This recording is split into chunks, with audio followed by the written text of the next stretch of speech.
உள்துறை அமைச்சர் அமித்ஷாவை பன்னீர்செல்வம் சந்தித்து திரும்பி இருக்கக்கூடிய நிலையில அடுத்த கட்டமா சென்னையிலிருந்து புறப்பட்ட தமிழக முன்னாள் பாஜக தலைவர் அண்ணாமலை அமித்ஷாவை அவருடைய வீட்டுல சந்திச்சு பேசியிருக்கிறாரு. இதோடைய பின்னணி குறித்து ஜெம் தொலைக்காட்சி வழங்கும் சிறப்பு செய்தி தொகுப்பை இப்போது பார்க்கலாம்.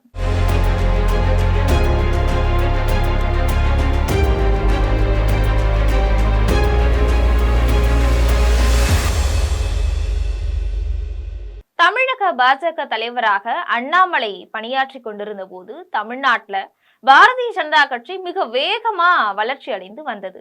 அவருடைய தலைமையில பாரதிய ஜனதா கட்சி தொண்டர்கள் அதி தீவிரமா பணி செஞ்சுட்டு வந்தாங்க. திமுக அதிமுக ஆகிய ரெண்டு பெரிய கட்சிகளுக்கும் சவால் விடக்கூடிய நிலையில பாரதிய ஜனதா கட்சியை மிகவும் முன்னிலைப்படுத்திட்டு வந்தார்.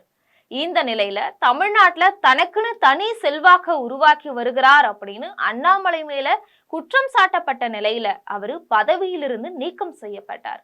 பதிலுக்கு திருநெல்வேலியை சேர்ந்த நயினார் நாகேந்திரன் தமிழ்நாடு பாரதிய ஜனதா கட்சி தலைவரா நியமிக்கப்பட்டார். இந்த நிலையில அண்ணாமலைக்கு டெல்லி மேலிடத்துல முக்கிய பதவி வழங்கப்படும் அப்படின்னு எதிர்பார்க்கப்பட்ட நிலையில இதுவரைக்கும் அவருக்கு எந்த பதவியுமே வழங்கப்படல. இதனால மிகுந்த மன உளைச்சல்ல இருக்கக்கூடிய அண்ணாமலை அடுத்த கட்டமா பலவித முடிவுகளை கையில் எடுத்து வச்சிருக்கிறாரு. தனியா ஒரு அமைப்பு தொடங்கி அதன் மூலமா தமிழக வெற்றி கழகத்துல இணையலாம் அப்படின்னு அவரு கடைசி கட்டமா திட்டமிட்டு இருக்கிறது தெரிய வந்தது. இதுக்கிடையில டெல்லி பாஜக மேலிடம் அவரை சமாதானம் செஞ்சு தேர்தல் வரைக்கும் பணியாற்றுங்கள் அப்படின்னு சொல்லி இருக்கிறதா தெரியுது. இதனால இருதலைக்குள்ளி இரும்பாக தவித்து வரும் அண்ணாமலை என்ன செய்ய போகிறார் அப்படிங்கிறது தெரியல. இந்த சூழ்நிலையில தான் பன்னீர்செல்வம் திடீர்னு டெல்லிக்கு போய் அமித்ஷாவை சந்திச்சு பேசினார். அப்ப அவர் பேசும்போது வருகின்ற 15ஆம் தேதி தனி கட்சி தொடங்க இருக்கிறேன், அதுக்கு முன்னாடி அதிமுகவை ஒருங்கிணைக்க ஏற்பாடு செய்யுங்க, அதிமுகவை ஒருங்கிணைச்சா மட்டுமே தமிழகத்துல பாரதிய ஜனதா கட்சி கூட்டணி வெற்றி பெற முடியும் அப்படின்னு தெரிவிச்சாரு. இதற்கு பதில் சொன்ன அமைச்சர், வருகின்ற 10ஆம் தேதி அதிமுக பொதுக்குழு கூடுது, அதன் பிறகு நான் சென்னைக்கு வரேன், அப்ப இது குறித்து முடிவு எடுக்கலாம் அப்படின்னு சொல்லியிருக்கிறாரு. இந்த நிலையில திடீர்னு அமித்ஷா தரப்புல இருந்து அண்ணாமலைக்கு ஒரு முக்கியமான தகவல் தரப்பட்டிருக்கு.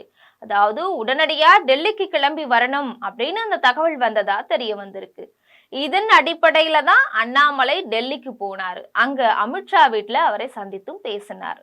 தமிழக அரசியல் நிலவரம் குறித்தும் கூட்டணி குறித்தும் இந்த சந்திப்புல பேசப்பட்டதா சொல்லப்படுது. அமித்ஷா வீட்டுல மேலும் பாரதிய ஜனதா கட்சி தேசிய தலைவர் JP நட்டா, பாஜக அமைப்பு செயலாளர் PL சந்தோஷ் ஆகியோரும் பங்கேற்று பேசியிருக்கிறாங்க. இதனால இது ஒரு முக்கிய ஆலோசனை கூட்டமா பார்க்கப்படுது. பாரதிய ஜனதா கட்சியின் தேசிய தலைமையில மிக விரைவில் மாற்றம் ஏற்பட இருக்கு. இந்த நிலையில அண்ணாமலையுடன் சந்திப்பு மிகவும் முக்கியத்துவம் வாய்ந்ததா பார்க்கப்படுது. இதோடைய பின்னணி குறித்து விசாரணை செஞ்ச போது கேரளாவில விரைவில் தேர்தல் வர இருக்கு. இதனால கேரள மாநிலத்தின் பாரதிய ஜனதா கட்சியின் மேற்பார்வையாளரா அண்ணாமலை நியமிக்கப்படுவார் அப்படின்னு தெரியுது. இதன் நிமித்தம் தான் அவரை அழைத்து அமித்ஷா உட்பட முக்கிய தலைவர்கள் பேசி இருக்கிறதா தெரிய வந்திருக்கு. கேரள மாநில தேர்தல் பொறுப்பாளராக அண்ணாமலை நியமிக்கப்படும் பட்சத்துல இது குறித்து அவர்கிட்ட விவாதம் செய்யப்பட்டு இருக்கு. இது மட்டும் இல்லாம தமிழக தேர்தல் நிலவரம் குறித்தும் அவர்கிட்ட பேச்சுவார்த்தை நடத்திட்டு வராங்க. இதன் மூலமா அநேகமா தமிழ்நாட்டுல பாரதிய ஜனதா கட்சி தலைவர் பதவி வகித்த அண்ணாமலைக்கு இனி கேரள மாநில பாரதிய ஜனதா கட்சி தலைவர் பதவி வழங்கப்படும் அப்படின்னு தெரியுது. ஆனா இது குறித்து அண்ணாமலை என்ன முடிவு எடுத்தார், அமித்ஷாவிடம் தனது முடிவு குறித்து பேசினாரா அப்படிங்கிறத பற்றின தகவல் எதுவுமே வெளியே வரல. இது போன்ற பரபரப்பான அரசியல் பின்னணி செய்திகளை அறிந்து கொள்ள ஜெம் தொலைக்காட்சியுடன் எப்பொழுதும் தொடர்பில் இருங்கள். நன்றி.